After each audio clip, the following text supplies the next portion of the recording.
Today I've got a little story for you called The Beauty of the Sea. A story told through poetry, told through me. A few weeks ago I took myself to the end of a pier to meditate. I was returning from a therapy session and was taking some time to recover. To listen to the crash of the waves.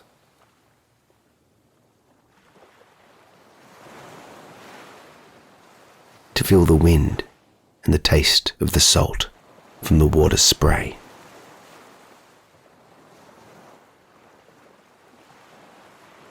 But as I sat, embracing the internal silence of the moment, a man approached, concern etched across his face, as he asked me, "Are you okay?" And in that moment, a poem came. Endless. Endless waves, endless water, endlessly raging against an ever-changing shore, endlessly hoping for a peaceful end, endlessly beginning again and again. Then suddenly, a splash of cold reality, green and white with a hint of blue, out of my mind and into the sea, physically wet, but happy to be. Nature showing endlessly more, as endless waves crash against the endless shore.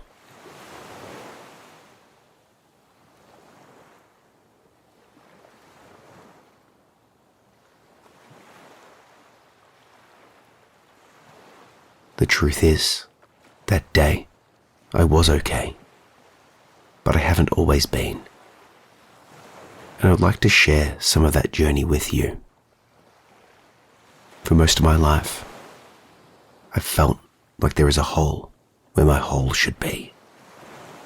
A product of a complex childhood that I've been forever trying to understand and express. Can't quite express. There are things I want to say, but just can't quite express. Ruminations and meditations that I'm too afraid to address. Like the veil over my eyes that keeps me hidden from the stress. To the dark wishes I'm fighting to suppress. Like the fear and anxiety that I'll constantly transgress.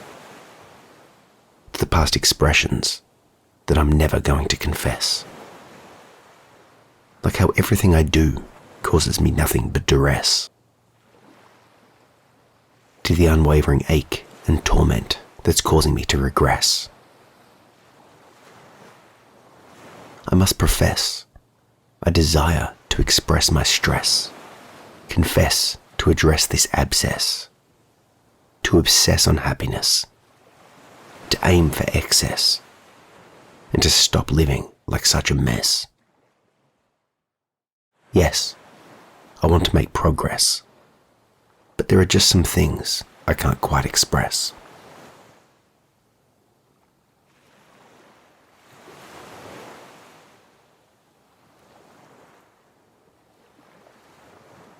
Over the years, I've had more therapy than anyone I know.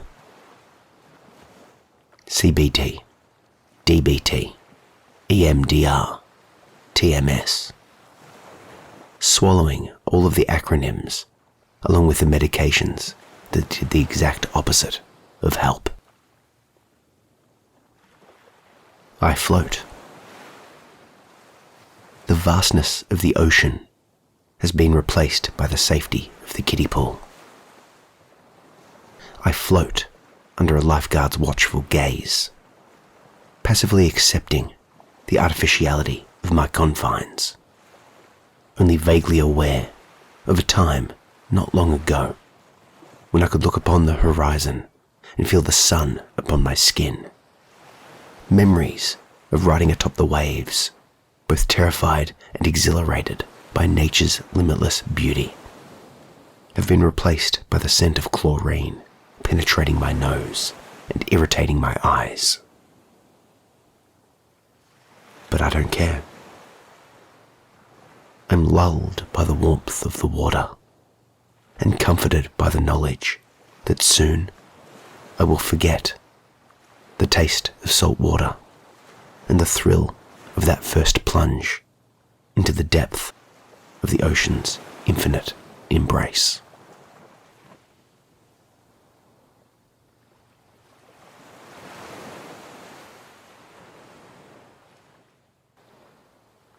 But 3 words given to me years ago have saved my life and continue to do so to this day. Try everything first. Try everything first, and try I did. More therapy, more medication, more commitment. I chose to live. I chose to heal. I chose to reconnect with the parts I long refused to acknowledge or see. Dear little part of me. Dear little part of me, you are safe and you are free. I know for years I didn't see just how much you kept my safety. You acted bravely. You kept watch gravely, forced to wield the sword and the shield and the armor of a lady. But I need you to know, those times have now long passed. We can breathe and break our fast. We can live and love and laugh. We can finally rest at last. That it's safe for you to let go, safe to play and safe to be free.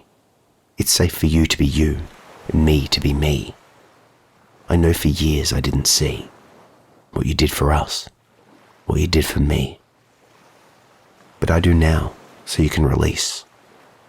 But I do now, so we can walk together in peace.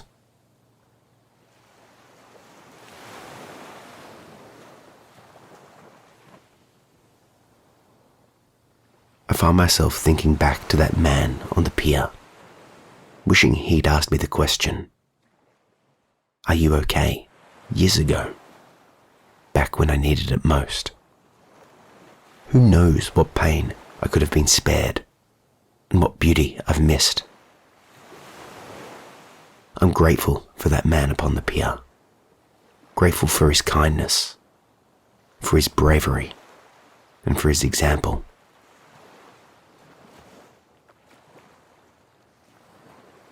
The beauty of the sea.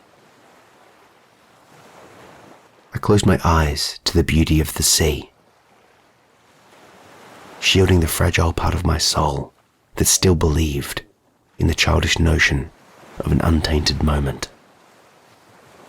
As I walked away, I couldn't help but hear the crash of the waves, nor could I ignore the subtle fragrance of echoed memories, telling stories of countless days lost and found, of floating, of sun-drenched smiles, of laughter, and of the salty tears of rebellion against a world that was forcing me to leave. I am crying those same tears now, this slow descent down my cheeks, mirroring a life spent running away from itself. Too afraid to taste the saltiness of the water. Too afraid to feel the sun or hear the waves. And too afraid to cry tears of departure that I never allow myself to see the beauty of the sea that is in front of me.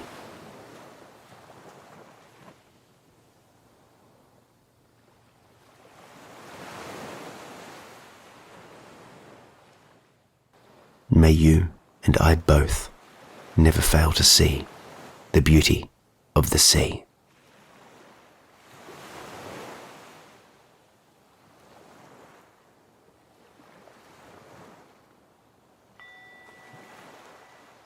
Thanks for listening. Before you go, I just want to let you know that I've started up the Art of Self-Connection community, a space to explore meditation, mindfulness, insight, and self-healing, to connect with fellow seekers, and to go deeper into the practices that I'm offering. You can join for free via the link in the show notes. I'll see you there.